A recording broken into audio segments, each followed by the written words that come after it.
भविष्य का एग्जाम, सियासी संग्राम। नमस्कार, मैं हूं यश खुराना। स्वागत है आपका खबर फास्ट में।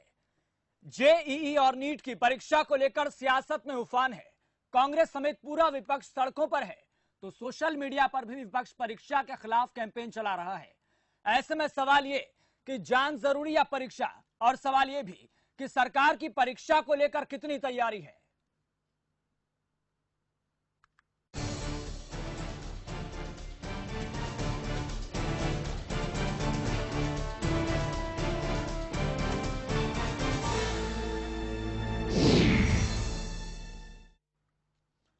कोरोना काल में जेईई और नीट परीक्षा कराने को लेकर बवाल थमता नजर नहीं आ रहा है। इसको लेकर कांग्रेस ने देशव्यापी प्रदर्शन किया। राज्य और जिला मुख्यालयों पर केंद्र सरकार के कार्यालयों के सामने कांग्रेस कार्यकर्ता सरकार के खिलाफ उन्होंने जमकर नारेबाजी की हल्ला बोल कर दिया। इसी के साथ सोशल मीडिया तक हल्ला बोला जा रहा है और जेईई और नीट को लेकर टालने की अपील भी की जा रही है। तो बीजेपी के नेता और राज्यसभा सांसद सुब्रमण्यम स्वामी ने छात्रों की तुलना द्रौपदी से की है और खुद को विदुर जैसा बता डाला। उनके मुताबिक कुछ गलत होने वाला है। सुब्रमण्यम स्वामी ने ट्वीट करते हुए लिखा कि आज नीट और जेईई परीक्षा के मामले में क्या छात्रों को द्रौपदी जैसे अपमानित किया जा रहा है? मुख्यमंत्री कृष्ण की भूमिका निभा सकते हैं।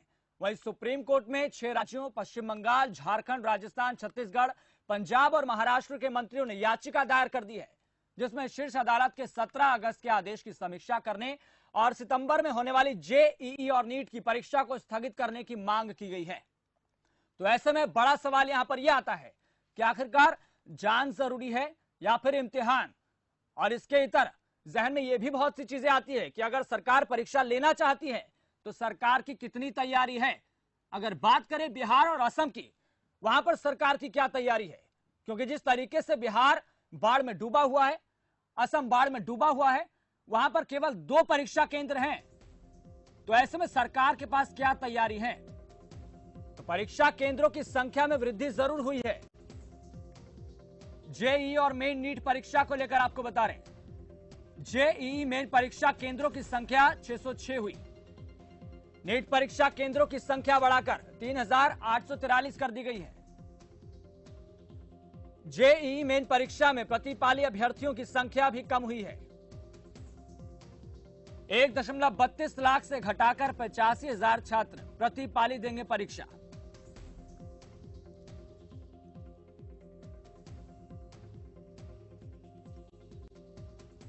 चले, तो ऐसे में बड़ा सवाल यहीं पर ये जहन में आता है कि आखिरकार बात करें बिहार की या बात करें असम की या बात करें देश के संदर्भ में, बड़ा सवाल छात्रों के मन में भी है।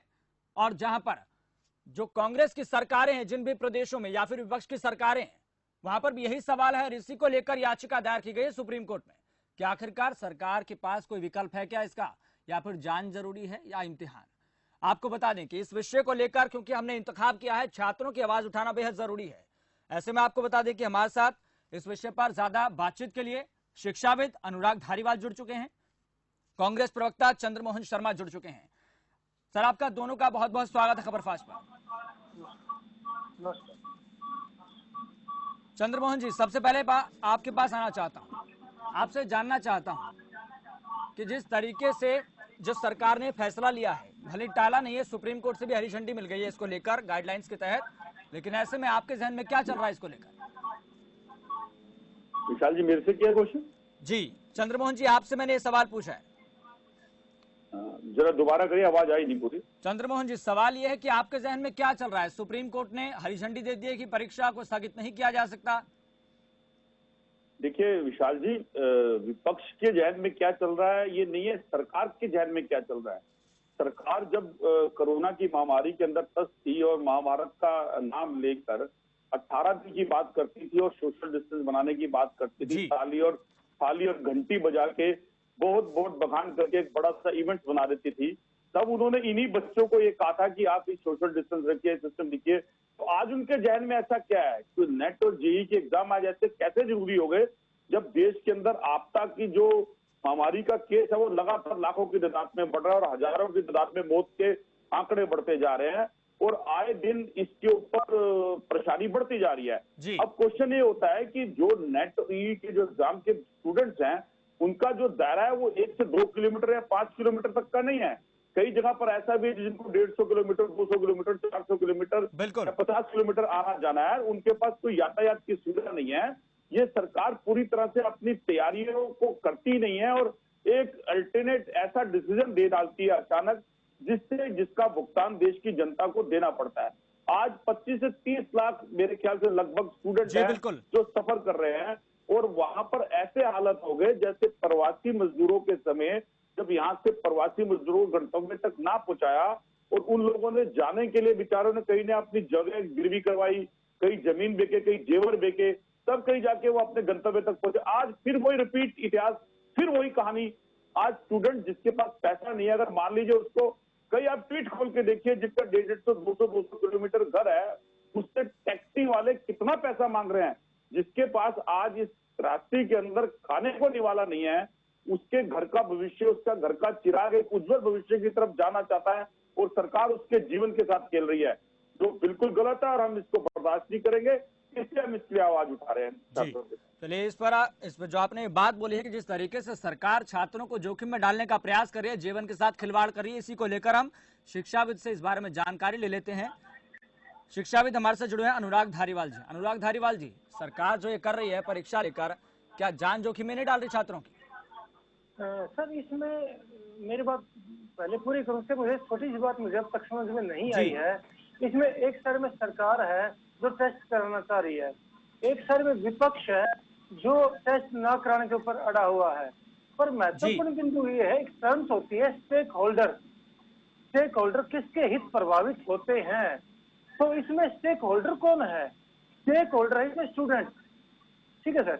और स्टूडेंट्स की अब तक इसमें कहीं आपको नजर नहीं आ रहा। इसमें तो पूरे हम सिनेरियो हम देखें तो जो वास्तविक जो स्टेक होल्डर है जिसके ऊपर असर पड़ेगा, दो चीजों का असर।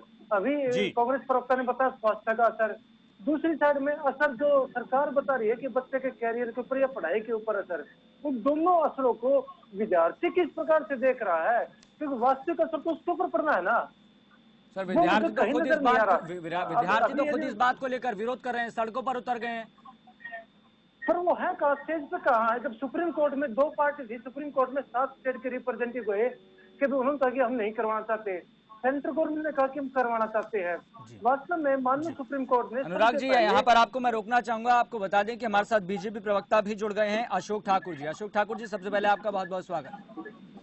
जी नमस्कार जी। अनुराग धारीवाल जी, आप अपनी बात कंटिन्यू कर सकते हैं। हाँ जी, तो मेरा यहाँ तो प्रश्न ये था कि माननीय सुप्रीम कोर्ट में जब एक 7 स्टेट के रिप्रेजेंटेटिव वहाँ पर गए हैं, साथ में सेंटर है, पर जो वास्तविक स्टेक होल्डर हैं उनकी राय कहाँ है? रोडों पे अब देखिए ना, वहाँ भी तो कंट्राडिक्शन है।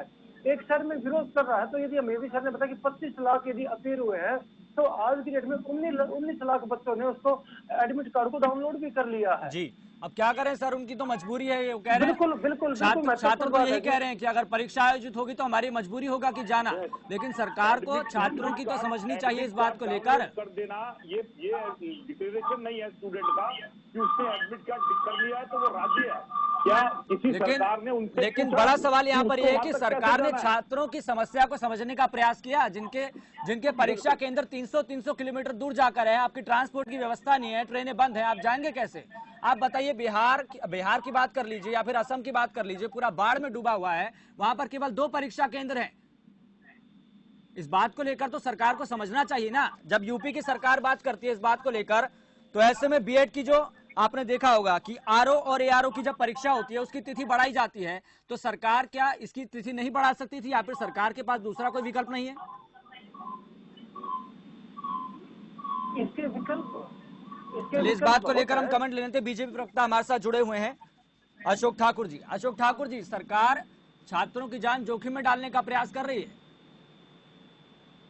देखिए यश जी, सरकार जो भी निर्णय लेती है वो अलग अलग पक्षों से बातचीत करने के बाद जो देश के जो हमारे स्टूडेंट्स हैं, विद्यार्थी हैं, उनके हित में निर्णय लेती है। अब कुछ लोगों को इसमें रिजर्वेशन हो सकती है, मैं उस विषय पर बिल्कुल नकारूंगा नहीं, कुछ लोगों को जरूर इसमें रिजर्वेशन हो सकती है, लेकिन मुझे ये लगता है कि जिस तरह से विपक्ष इसको मुद्दा बना रहा है, वो कहीं ना कहीं जो हमारे विद्यार्थी हैं उनके हितों के साथ खिलवाड़ करने का काम करते। हमें जब भी कोई निर्णय लेना होता है तो समग्र पूरे देश के बच्चों के भविष्य को ध्यान में रखकर निर्णय लेना होता है।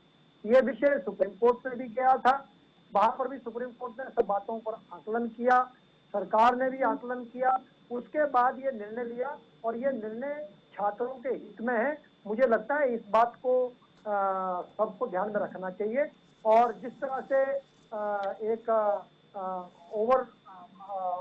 मैं कहूँगा कि रेस्पॉन्स मिला है छात्रों ने, जिस तरह से डाउनलोड किए हैं एडमिट कार्ड, और उसको देखते हुए लगता है कि छात्र जो है परीक्षा देने के पक्ष में है। और पिछले दिनों में लगातार छात्र घर में हैं तो उनको तैयारी करने का भी अच्छा समय मिला है। मुझे लगता है कि जरूर कोरोना काल में थोड़ी बहुत समस्याएं हो सकती हैं। अशोक ठाकुर जी, आप कह रहे हैं जिस तरीके से उन्होंने एडमिट कार्ड डाउनलोड कर लिया है, लगता है कि उत्साह में है और परीक्षा देने के इच्छुक भी हैं। और ऐसे में आप फिर ये भी देख लीजिए कि जो छात्र विरोध कर रहे हैं सड़कों पर उतरकर, उनको देखकर क्या कहना चाहेंगे फिर आप? यस जी, मुझे लगता है छात्र विरोध करने वाले कम हैं, पार्टियों के कार्यकर्ता ज्यादा हैं। उन जो प्रदर्शन करने वाले लोगों में, उनमें आपको ज्यादातर पार्टी के कार्यकर्ता नजर आ रहे हैं। तो मुझे ये कहना पड़ेगा यहाँ कि राजनीतिक पार्टियों के लोग अपने राजनीतिक स्वार्थों के हित साधने अशोक ठाकुर जी, देश के बच्चों के प्रति, अशोक ठाकुर जी, आप ट्विटर पर चले जाइए, फेसबुक पर चले जाइए, आप ट्विटर पर चले जाइए, फेसबुक पर चले जाइए, देखिए जो परीक्षा जिन्होंने देनी है, जिन स्टूडेंट्स ने देनी है, जिन छात्रों ने देनी है, उनकी प्रतिक्रियाएं आप पढ़िए कि 300 किलोमीटर दूर जाकर परीक्षा केंद्र हैं, व्यवस्था कोई है नहीं। सरकार के पास क्या विकल्प है इसको लेकर? क्या ऑनलाइन इस परीक्षा को नहीं करवाया जा सकता था? देखिए यश जी, मैं कह रहा हूँ कि जो आज की परिस्थितियां हैं उसमें जो सबसे अच्छा विकल्प है उसको सरकार ने चुना है। और ये सब पक्षों के साथ बातचीत करने के बाद, सारी जो परिस्थितियां हैं उनका आकलन करने के बाद ये निर्णय लिया है। तो मुझे ये लगता है कि ये कुछ लोग जो केंद्रित होकर ये बात कर रहे हैं और केवल राजनीतिक दृष्टि से अपने राजनीतिक स्वार्थों को लेकर बच्चों के भविष्य के साथ खिलवाड़ करने का काम कर रहे हैं, मुझे लगता है उनको इस पर विचार करने की ज्यादा आवश्यकता है। चलिए ठीक है, इस पर हम कमेंट ले लेते हैं। हमारे साथ कांग्रेस प्रवक्ता जुड़े हैं चंद्रमोहन शर्मा।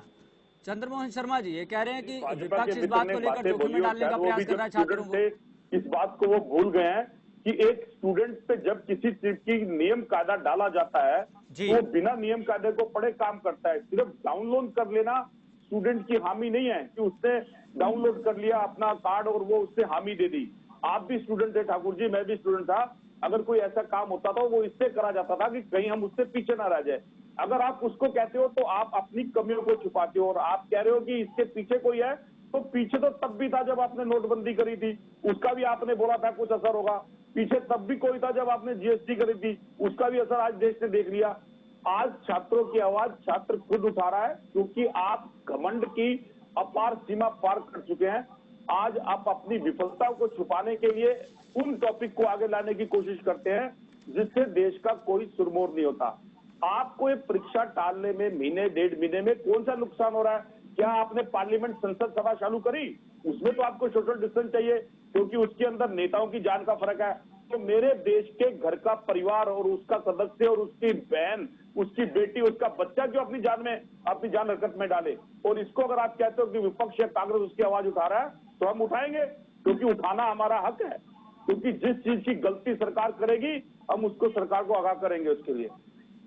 चलिए हम कमेंट ले लेते हैं। अनुराग धारीवाल जी हमारे साथ जुड़े हुए हैं। अनुराग धारीवाल जी, जिस तरीके से दोनों की आपने बातें सुनी, आपके जहन में इसको लेकर क्या टिप्पणी आती है? और इस बात को लेकर मैं आपसे पूछना चाहूंगा कि आखिरकार जब छात्र इतनी दूर परीक्षा देने जाएंगे, आपके पास कोई व्यवस्था है? और आपके जहन में ये भी चल रहा है क्या इसका कोई दूसरा विकल्प हो सकता था? ऑनलाइन परीक्षाएं करवाई जा सकती थी? सर इसमें वही जो मैं तीनों बातें रिपीट इसमें बताना चाहूंगा। पहली बात, अभी जैसे सर ने बताया कि 18 लाख फॉर्म डाउनलोड हुए हैं, पर क्या छात्रों का फीडबैक लिया गया है क्या? बड़ा सवाल यही तो है ना। सरकार ने खुद तय कर दिया, जिन्होंने छात्रों ने जिन्होंने परीक्षा देनी है उनसे तो आपने पूछा नहीं चाहिए था भाई? क्या उतने बच्चे उन सेंटरों में परीक्षा दे सकते हैं? फीडबैक का ऑप्शन है। यदि फीडबैक का ऑप्शन दिया गया है और इतने छात्रों ने हाँ भरी हो, पहला प्रश्न। दूसरा, उसके बाद जो बात कही गई कि भी 2 सेंटर है, लगभग हर स्टेट के अंदर 2 सेंटर बनाए गए हैं, तो क्या हर बच्चे की पहुंच वहां पर सुनिश्चित कर दी गई है? भाई क्या हर बच्चा, जैसे आपने बिहार का एग्जाम्पल दिया या असम का एग्जाम्पल ले या मेघालय का एग्जाम्पल ले या हम छत्तीस झारखंड का एग्जाम्पल ले, क्योंकि अभी मानसून सेशन है, अभी आप समझेंगे तो अभी मानसून सत्र चल रहा है, यानी बारिश का मौसम है पूरे भारत में लगभग। तो उस बारिश के मौसम में कहीं बाढ़ मिलेगी, कहीं नदियों में उफान मिलेगा, क्या हर बच्चे की पहुंच सुनिश्चित कर दी गई है? दूसरा बिल्कुल बड़ा सवाल ये है। बिल्कुल। और उसके बाद तीसरा महत्वपूर्ण, अनुराग जी, मैं आपको यहाँ पर रोकना चाहूंगा, यहाँ पर उतने छोटे से ब्रेक के लिए, फिर आपके दोबारा से आप अपनी बात कंटिन्यू कर सकते हैं। चलिए यहाँ उतने छोटे से ब्रेक के लिए, लेकिन सवाल यही है कि सरकारों से जो तमाम तरीके के जहन में सवाल आ रहे हैं कि जान जरूरी है या इम्तिहान। ब्रेक के बाद दोबारा से